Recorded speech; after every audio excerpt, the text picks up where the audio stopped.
Yes, people, welcome back to the channel. Now, yesterday I came across some really interesting reports from Laurie Whitwell, who's like United's #1 source.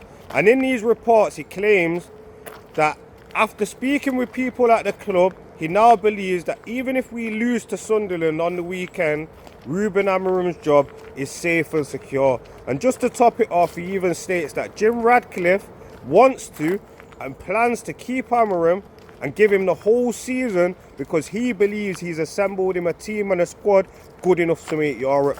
Now, I agree with that last part. I think we have got a team and a squad good enough to make Europe. That should be standard for this team. But I also think keeping Ruben Amorim will be the reason we don't make Europe, and most likely be the reason we're fighting a relegation battle come the end of the season. And coincidentally, if we do get beat to Sunderland, it's going to be peak because the next 4 teams below us all play each other.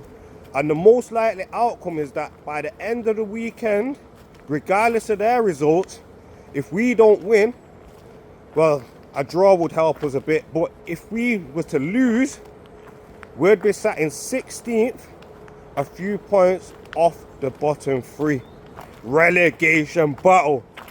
Like, bro, I'm not just saying this because I don't like Ruben Amorim. I've got nothing to not like, apart from the fact he's not getting results. But I even said if he's willing to change, he probably could get the results because we've got a good team. But do you know what?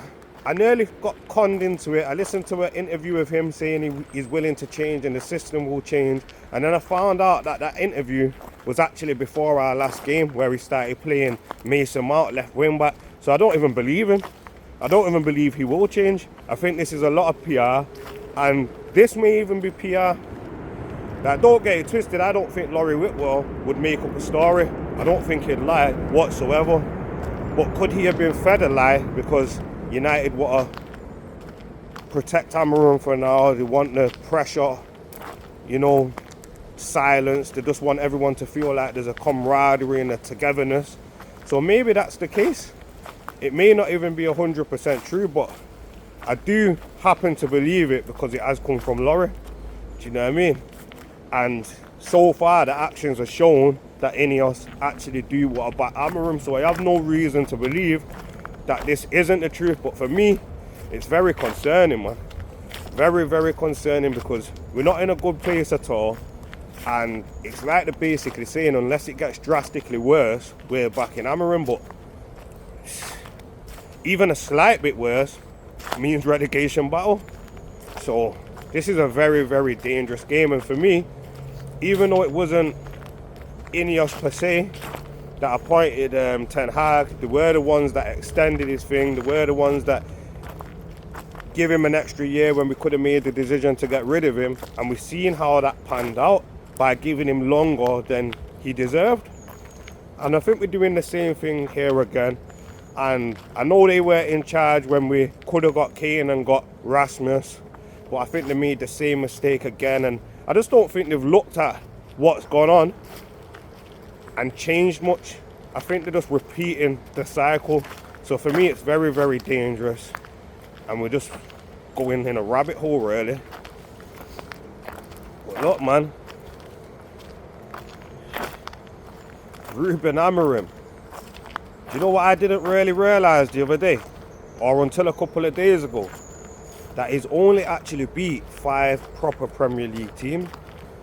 4 out of his 9 wins have came against teams that have either been newly promoted or relegated, and 2 or 3 of them have been both newly promoted and relegated in the same year. So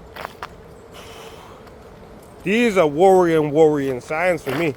Luckily for us, this weekend we've got another newly promoted side.